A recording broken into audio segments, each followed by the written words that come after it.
Assalamualaikum warahmatullahi wabarakatuh.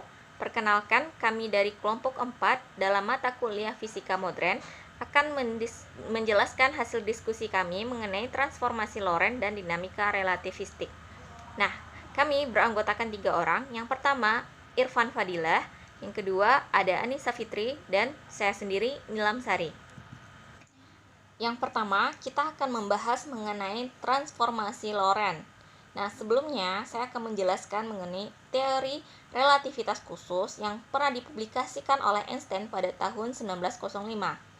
Tidak berserang lama, 1 dekade setelahnya, Einstein juga mempublikasikan postulatnya, yaitu relativitas umum.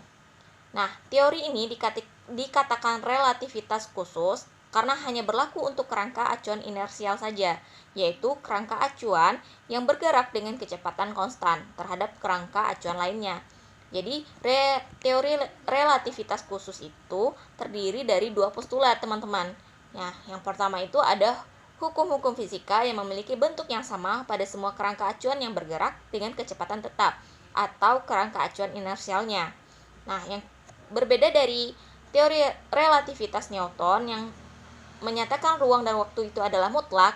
Nah, pada postulat yang kedua ini, Einstein itu mengatakan justru ruang dan waktu itu sangat relatif. Nah, berbeda dari pembahasan kita sebelumnya mengenai teori relativitas Newton. Justru pada relativitas khusus, si postulat yang kedua itu Einstein mengatakan bahwa justru ruang dan waktu itu yang relatif. Nah, kelajuan cahaya dalam vakum merupakan besaran mutlak. Maksudnya gimana? Ya maksudnya artinya nggak ada kecepatan yang lebih kelajuannya lebih besar dibandingkan dengan kelajuan cahaya gitu. Jadi diukur dalam semua kerangka acuan yang bergerak, kelajuan cahaya dalam vakum adalah sama. Nah, misalkan jika ada maksudnya begini. Jika ada 2 orang pengamat yang mengamati suatu peristiwa, yang satunya diam dan yang satunya bergerak terhadap peristiwa tersebut, maka persamaan ruang dan waktunya tidak akan sama. Nah, pada relativitas khusus ini akan mengandung suatu pengali atau gamma yang disebut dengan transformasi Lorentz. Jadi begitu, teman-teman. Jadi, transformasi Lorentz itu merupakan transformasi yang menghubungkan sistem ruang waktu inersia dari 2 pengamat inersia yang berbeda yang bergerak relatif satu sama lain dalam ruang waktu Minkowski. Nah, kita lihat pada sejarahnya, transformasi Lorentz ini itu merupakan hasil usaha dari fisikawan dari Belanda, yaitu Lorentz pada tahun 1890. Nah, dia itu menjelaskan mengapa laju cahaya tidak dipengaruhi oleh kerangka acuan dan untuk memahami simetri dari hukum-hukum elektromagnetisnya. Transformasi Lorentz ini bersesuaian dengan relativitas khusus milik si Albert Einstein tadi gitu kan. Tetapi ini diturunkan terlebih dahulu. Jadi sehingga transformasi Lorentz ini sejenis dengan transformasi Galileo, namun berlaku untuk kecepatan yang sangat tinggi yang dinamakan transformasi Lorentz.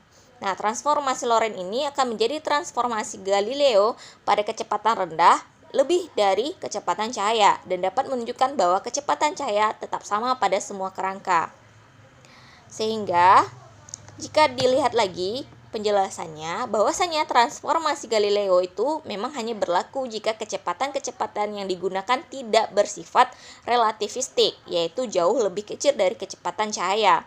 Di mana sebagai contoh, pada persamaan 6 transformasi Galileo berlaku untuk kecepatan cahaya, karena yang bergerak di S sigma dengan kecepatan U X sigma sama dengan C akan memiliki kecepatan C ditambah V di S-nya, sesuai dengan teori relativitas bahwa kecepatan cahaya di S juga adalah sama dengan C, sehingga diperlukan persamaan transformasi baru untuk bisa melibatkan kecepatan relativistik. Nah, teman-teman, untuk berikutnya penjelasan mengenai teori relativitas ini akan dijelaskan oleh rekan saya berikutnya. Bismillahirrahmanirrahim. Assalamualaikum warahmatullahi wabarakatuh. Perkenalkan, saya Anissa Fitri dengan NIM 18231074.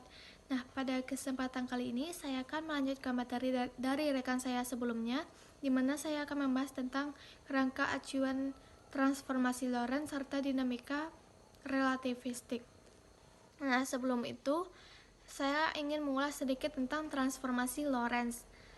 Jadi, transformasi Lorentz merupakan penyempurnaan dari transformasi Galileo. Nah, terdapat perbedaan antara transformasi Galileo dengan transformasi Lorentz ini terletak pada penggunaannya. Kalau transformasi Galileo itu digunakan untuk mengukur kecepatan pada umumnya, sedangkan pada transformasi Lorentz itu digunakan untuk mengukur kecepatan cahaya atau kecepatan yang mendekati cahaya. Nah, pada transformasi Lorentz ini kedudukan benda antara kerangka acuan S aksen terhadap S dirumuskan X aksen sama dengan gamma dikali X dikurang UT, di mana Y aksen sama dengan Y, Z aksennya sama dengan Z, namun T aksen tidak sama dengan T. Nah, kan yang tadi kan ada gamma. Jadi gamma itu adalah faktor pengalih yang muncul akibat adanya perbedaan waktu tadi, di mana T aksennya tidak sama dengan T. Nah, inilah yang membedakan antara transformasi Lorentz dan transformasi Galileo. Nah, saya ulangi kembali, jadi terdapat perbedaan waktu antara transformasi Galileo dengan transformasi Lorentz, di mana pada transformasi Galileo waktu yang diukur oleh pengamat yang bergerak itu adalah sama, sedangkan pada transformasi Lorentz itu adalah persamaan ruang dan waktunya itu tidak akan sama. Jadi untuk mencari gamma tadi, atau gamma itu juga disebut dengan tetapan transformasi Lorentz. Jadi gamma sama dengan akar dari 1 per 1 ditambah V kuadrat per C kuadrat.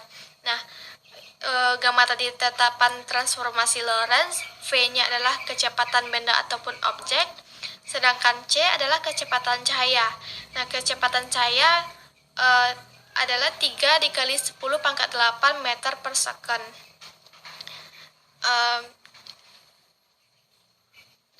Dapat juga kita rumuskan karena T-nya sama dengan gamma kali T aksen tambah Vx aksen per C kuadrat tadi, dapat kita rumuskan menjadi X sama dengan 1 per akar dari 1 dikurang V kuadrat per C kuadrat dikali X aksen ditambah V T aksen, di mana Y sama dengan Y aksen, Z-nya sama dengan Z aksen, dan T sama dengan 1 per akar dari 1 dikurang V kuadrat per C kuadrat dikali T aksen ditambah Vx aksen per C kuadrat.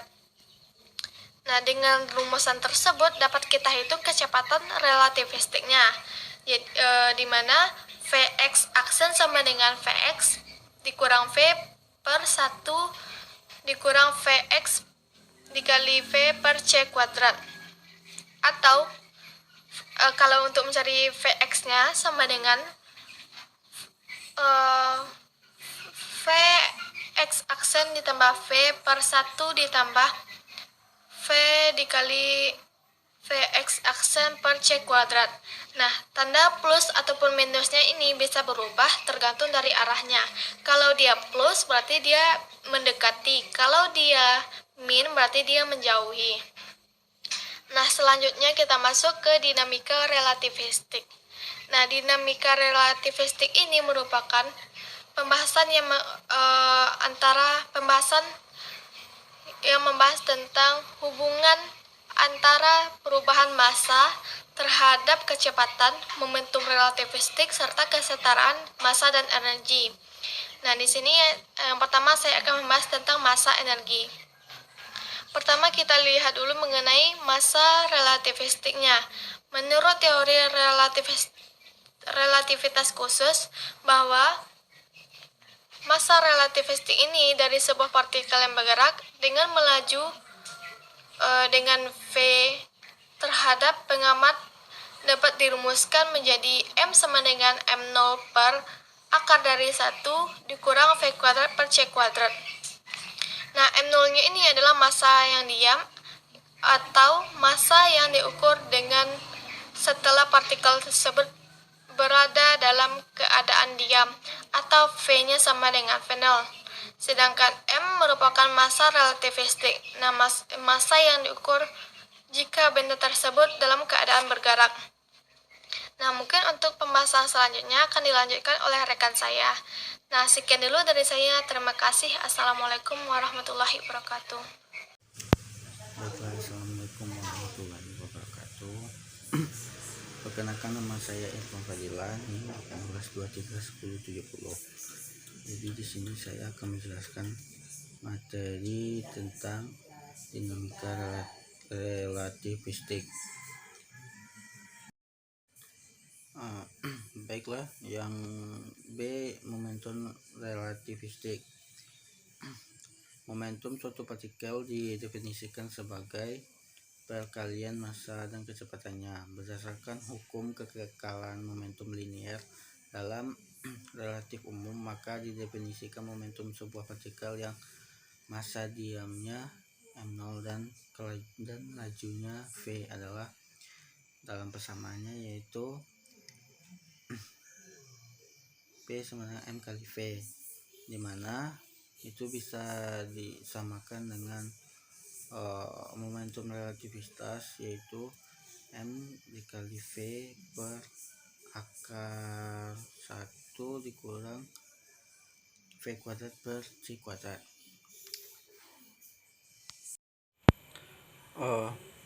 Baiklah, yaitu yang ketiga adalah energi relativistik, di mana dalam mekanika klasik usaha yang dilakukan oleh gaya yang bekerja pada partikel sama dengan perubahan pada energi kinetik partikel tersebut.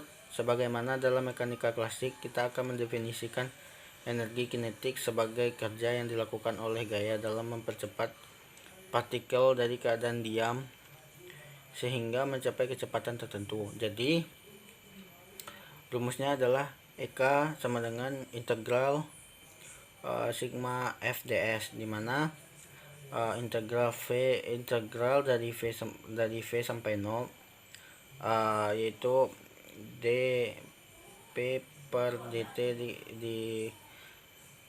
dt dikali ds, dimana diturunkan terhadap kecepatan gitu, ds. Maka akan mendapatkan persamaan integral V sampai 0 integral V sampai 0 dikali V dikali D, yang S nya itu diganti menjadi M0 dikali V per akar 1 dikurang V kuadrat per C kuadrat. Itu adalah persamaan kedua. Jadi dengan V sama dengan turunan dengan kelajuan tadi, turunan dari ds per dt, maka akan menjadi d m0 kali V per akar 1 dikurang V kuadrat per C kuadrat sama dengan m0 1 dikurang V kuadrat per C kuadrat akar minus akar 3 per 2 akar 3 per 2 pangkat 3 minus 3 per 2. Oke, kemudian persamaan kedua tadi disubstitusikan, maka akan memperoleh EK nya sama dengan M0 kali X kuadrat per akar 1 dikurang V kuadrat per C kuadrat sama dikurang lagi M0 X kuadrat. Maka suku kedua persamaan ketiga tadi tidak bergantung pada kecepatan yang disebut dengan energi partikel E0. Maka persamaannya bisa kita buat menjadi E0 sama dengan M0 dikali C kuadrat. Untuk persamaan keempat. Jadi sampai disitulah presentasi dari kami. Saya sebagai penutup dari presentasi dari kelompok 4, saya mohon maaf kalau ada kesalahan atau kesalahan pembacaan atau apapun yang itu, karena saya masih belajar dan teman-teman saya masih belajar. Saya mohon maaf kalau ada. Saya akhiri dengan wabillahi taufiq wal hidayah. Assalamualaikum warahmatullahi wabarakatuh.